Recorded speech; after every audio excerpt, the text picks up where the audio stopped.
ఆంధ్రప్రదేశ్ ఎన్నికల్లో ఒక సునామీ వచ్చిందని చెప్పాలి. క్రిందటిసారి ఎట్లయితే సునామీ విజయం వైఎస్ఆర్ కాంగ్రెస్ పార్టీకి వచ్చిందో ఇప్పుడు సునామీ పరాజయం ఇటు పక్కన వైఎస్ఆర్ కాంగ్రెస్ పార్టీకి వచ్చింది.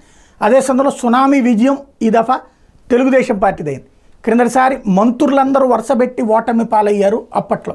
ఇప్పుడు వరుసబెట్టి మంత్రులందరూ ఓటమి పాలవుతున్నారు. ఇప్పుడు రోజా దగ్గర నుంచి పెద్దిరెడ్డికే స్వల్ప ఆధిక్యం, అది కూడా గెలుస్తారా లేదా అన్నటువంటి స్టేజ్కి రావడం అంటే ఆషామాషి కాదు.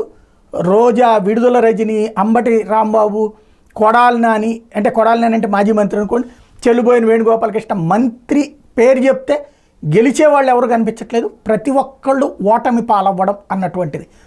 దాదాపుగా మంత్రివర్గం ప్రజా తిరస్కరణకి గురైనటువంటిది. ఓవరాల్గా వైఎస్ఆర్ కాంగ్రెస్ పార్టీ చరిత్రలో ఇది అతిపెద్దదైనటువంటి షాకింగ్ పరిణామం అని చెప్పాలి.